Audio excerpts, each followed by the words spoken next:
Terminologi kata kafir adalah sesuatu yang dibenci, ditakuti, dan dijauhi oleh umat Islam. Karena orang kafir menurut keyakinan umat Islam memiliki dosa besar yang tidak akan diampuni oleh Allah. Dan besok di hari kiamat tempatnya di neraka selama-lamanya. Sungguh mengerikan imbalan bagi orang kafir. Di dalam Al-Quran banyak sekali yang menjelaskan tentang profil, atau ciri-ciri orang kafir yang belum tentu bisa dimaknai secara mudah. Karena tekstual ayatnya masih perlu pemahaman secara utuh, dan analisis yang mendalam. Akibatnya, pemahaman dan pemaknaan tentang kafir menimbulkan kontroversi dan perdebatan. Sebagian masyarakat mengatakan bahwa orang kafir identik dengan non-muslim, dan sebagian lainnya mengatakan bahwa kafir tidak hanya milik agama non-muslim saja. Tetapi siapa saja walaupun secara formal beragama Islam bisa juga masuk kategori kafir, jika sifat dan perilakunya memiliki ciri-ciri atau karakter orang kafir.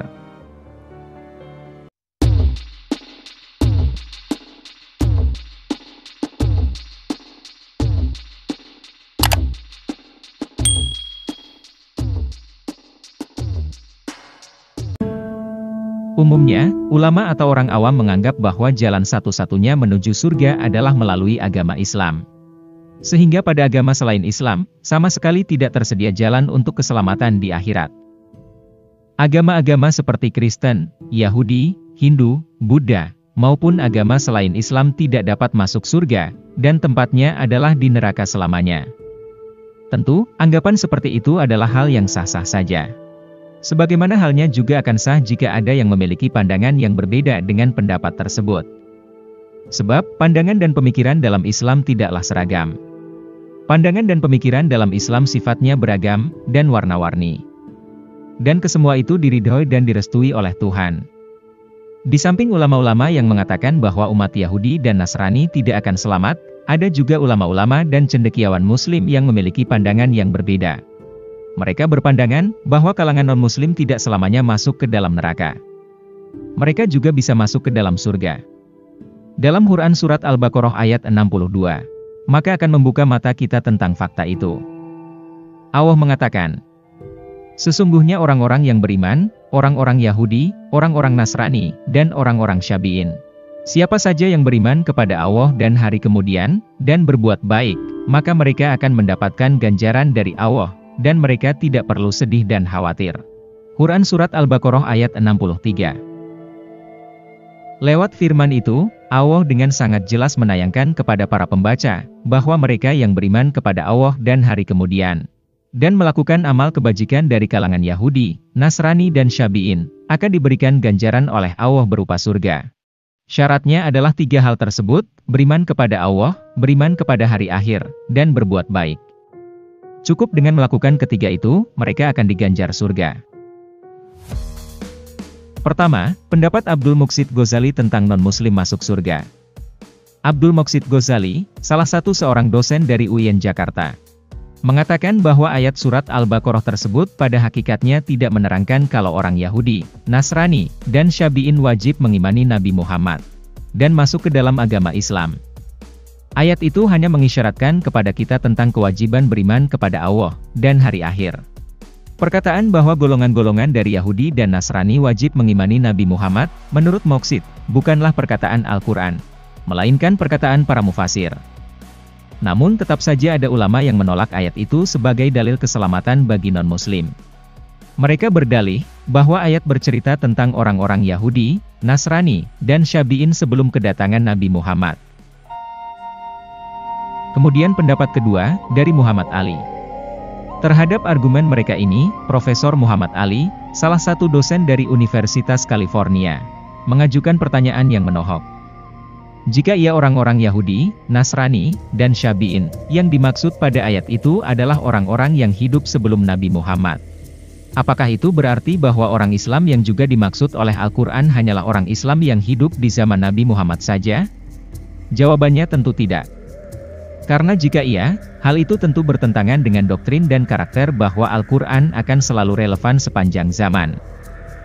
Sebagai sebuah kitab yang berisi ajaran-ajaran universal, dan berlaku sampai kapanpun, ayat-ayatnya sudah barang pasti juga dapat dipakai dalam setiap rentang zaman, dan setiap waktu. Apalagi dalam keterangan beberapa ulama seperti Buya Hamka, ayat itu tidak dinasah, atau dihapus oleh ayat manapun. Sehingga jika ada pihak yang ingin tetap bersikukuh menolaknya, silahkan menghapus lembaran Al-Quran yang menampung ayat itu. Kemudian pendapat ketiga dari Profesor Mun'im Sirri. Keselamatan kalangan non-muslim diperkuat lagi oleh tesis yang dibuat oleh Mun'im Sirri. Dia adalah dosen teologi asal University of Notre Dame, Amerika Serikat. Ia mengatakan bahwa kalangan Kristen bukanlah orang kafir. Mereka adalah mukmin. Mereka adalah orang yang percaya dengan keberadaan Tuhan Yang Maha Esa. Alasan Sirri mengatakan mereka bukan kafir adalah karena di dalam Al-Quran, mereka yang disebut kafir adalah mereka yang ingkar dan tidak percaya dengan adanya Tuhan.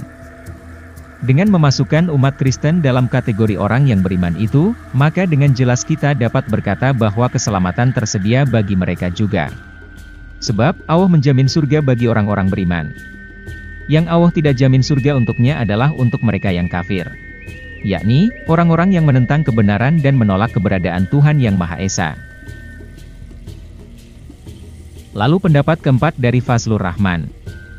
Fazlur Rahman adalah guru besar pada bidang studi Islam di Universitas Chicago. Ia mengatakan bahwa yang membedakan manusia di hadapan Allah adalah ketakwaannya. Takwa tidak identik dan terikat pada satu agama tertentu saja. Takwa bersifat universal.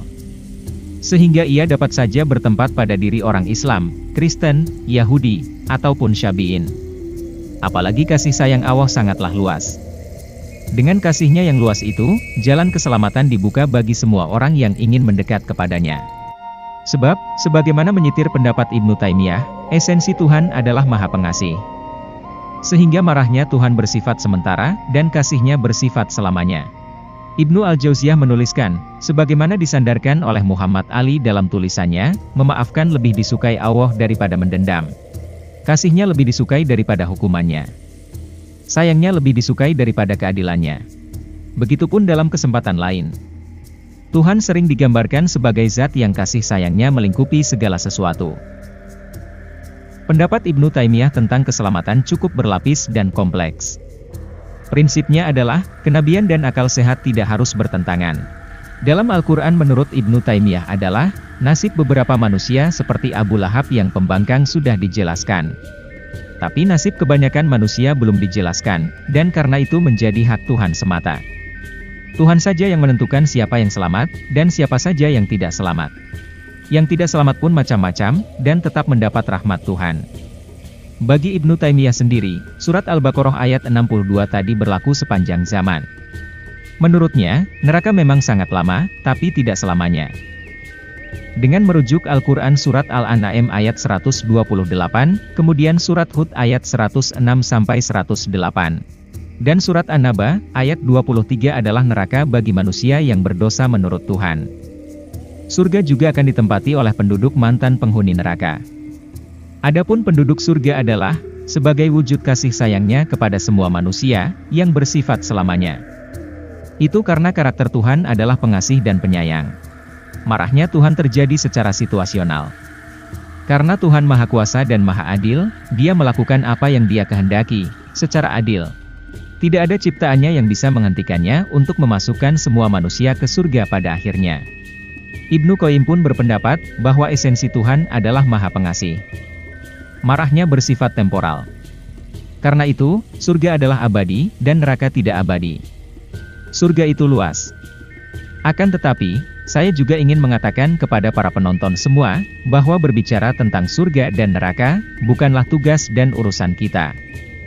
Satu-satunya yang berhak untuk menentukan seseorang itu masuk surga atau neraka adalah Tuhan, bukanlah manusia. Terakhir, sebagai penutup dari video ini, saya ingin mengutip salah satu ungkapan yang begitu menyejukkan dari Muhammad Quraish Shihab. Pakar tafsir Indonesia itu mengatakan bahwa, kita bersaudara, tidak perlu saling tegang. Surga itu luas, sehingga tidak perlu memonopoli surga hanya untuk diri sendiri.